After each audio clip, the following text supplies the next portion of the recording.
Getting the analog look in your poster designs or any designs can be quite tricky because we're working on computers these days. However, there is some ways that we can get this really nice looking analog feel here. So we can go from this really sharp digital looking design that we've got here and quickly make it really textured and make it look like it's not made in any design program. Here's an example here where I'm using a bunch of textures and you can see the text. Even though this is live text inside of Affinity, you can change this text all the way. It seems to be following the paper behind it, and it has an amazing texture on top of it, and it has chromatic aberration. Today I'm going to show you how to get this text effect for completely free inside of Affinity. Okay, so I have a poster just here with a few elements. I've got this sort of text that I've created as part of a font, and I've just made this really quickly to kind of show you what I can do with texture. The first thing to know about the analog look is when we look at actual analog pieces of work, it will never be vector look. It will never be really clean. So the first thing we need to do is get rid of the cleanliness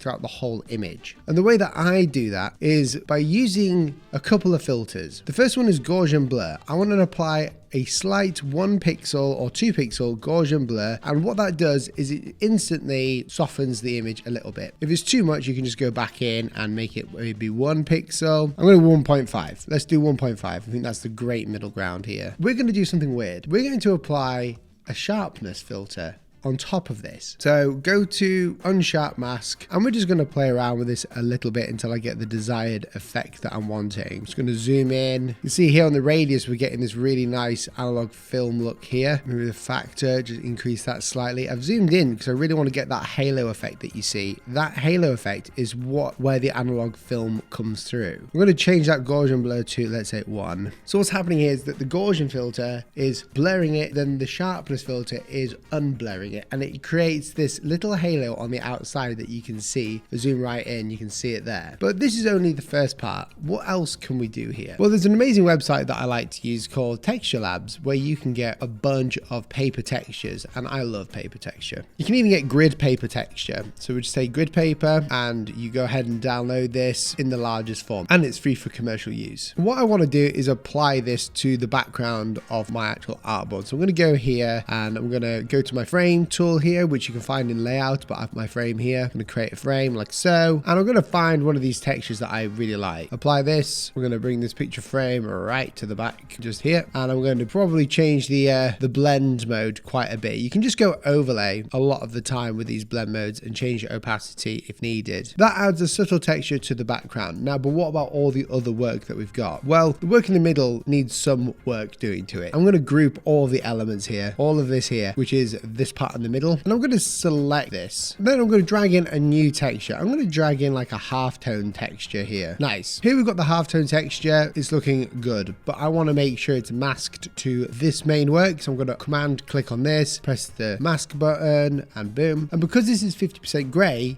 all you need to know is you can go into the overlay section and just press overlay, and we'll have this really nice halftone looking effect here. And you can see it's working all the way throughout. Now you can make this look even more better if we only did this separately with this N here. So if I did it with the N and then we go ahead and do this, it will look even better because it's only affecting the N and it's got this lovely halftone looking effect going on. This video is sponsored by FreshBooks. Are you constantly chasing late payments, wrestling with clunky spreadsheets and trying to figure out which invoices have actually been paid? Well, there's a way to simplify your finances faster than you can say past due invoice. That's where FreshBooks comes in. It's the small business software that makes the hard parts of running your business easy. Whether you're a freelancer or a small business with employees or contractors, FreshBooks gives you all the tools you need to manage your finances in one place. With FreshBooks, you can create and send professional invoices that get you paid faster, thanks to flexible payment options like credit cards and bank transfers. You can effortlessly pay your employees and contractors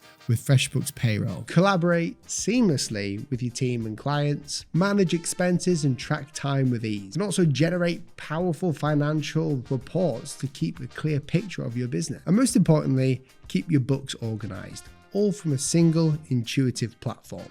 And right now, there's a brand new offer just for channel subscribers. Head over to freshbooks.com/Will Patterson to unlock your exclusive offer now. With this rectangle in the back, I can add a different type of texture, and there's so many you can choose from. I'm going to go to paper texture in the background, just here. I'm going to mask this again, and because it's gray, I can go into the overlay section now, and I don't have to worry about where that texture is going to go. Press overlay, and I can even, if I wanted to, go into these little blend options here, which you'll see, and I can make some edits if I need to as well, just to get that blending just right. Okay, so there's the main thing. It's looking pretty good. We've got a nice amount of texture.